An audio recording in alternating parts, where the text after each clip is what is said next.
Welcome to WiredToHunt's Whitetail How-Tos, where we provide a step-by-step tutorial for one important deer hunting task.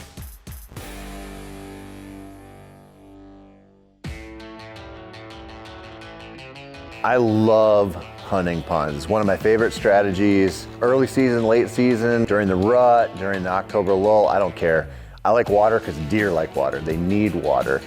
I'm standing right in the middle of a pond right now. Obviously it's late winter, we're getting into spring here, but a lot of our scouting boils down to finding places that deer want to go. That's the whole point. And for me, that boils down to a lot of times just finding where the water is. Probably be pretty easy to say, well, you just find the water, you go in, you find a tree on the edge of it, and you set up.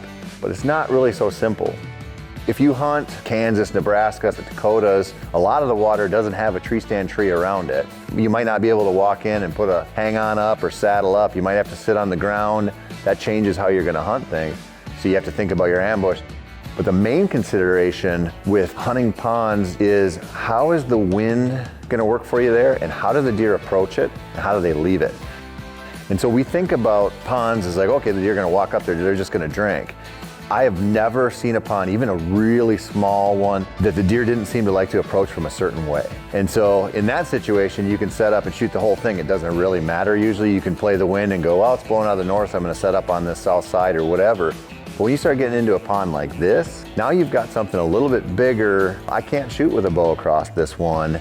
And so if they come in on the other side, I'm in the wrong spot. And when it comes to the wind, I might look at the forecast the night before and go, okay, well, it's gonna be straight out of the south. And then I get down in here and the wind's blowing out of the east, and then it's blowing out of the west, because as the air heats up and those thermals start to kick in, things change. And so a lot of pond hunting involves trial and error. I'll come in and play the safest route I can. So if I know the prevailing winds are gonna be out of the north or northwest, I'm gonna use that to decide where I'm gonna sit first on a pond. But when I sit there and I start seeing deer use it, and I go, you know what? The deer always walk down here and they always hit this shallow spot where they have the best visibility. Now I know, okay, I can forget about that wind direction for a second. I've gotta be closer to there. Then I've gotta figure out how to set it up. So I'm standing here right now and there's months until the next season. If I come back in maybe late spring or early summer, the water level of this pond could be a couple feet different than it will be when I come back here to hunt in September, October, or November.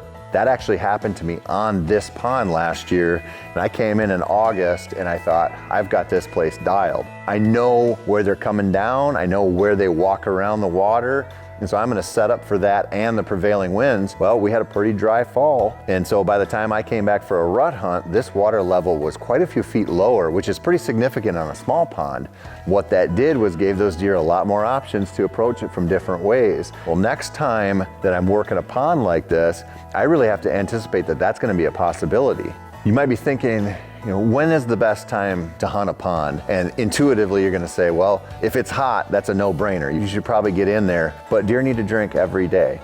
The one time where I kind of shy away from sitting on ponds is if there's a lot of water around. If you've been getting a lot of rain, or you have a series of ponds, or there's a pond here and a river there and a lake there, or you hunt the big woods and there's a bunch of swamps, might not be as good. You know, the availability of water is an important aspect of this. The more limited it is, the better you can call your shots on a pond like this. Sort of a trial and error thing. You might find the perfect pond and think your scouting is done. Like, I found the water source, these bucks are gonna filter up there, it's gonna be all good. But even then, there's a lot of nuance to these spots. There's a lot of different variables in the conditions you're gonna face, but the main point is figure out how to hunt that water no matter what Mother Nature dishes you, because those deer are gonna come in there just about every day to drink. And if you're there, you're gonna have a good chance to shoot one. If you want more whitetail hunting advice, please listen to the Wired to Hunt podcast and the Wired to Hunt Foundation's podcast, and we'll give you everything you needed to hear about deer.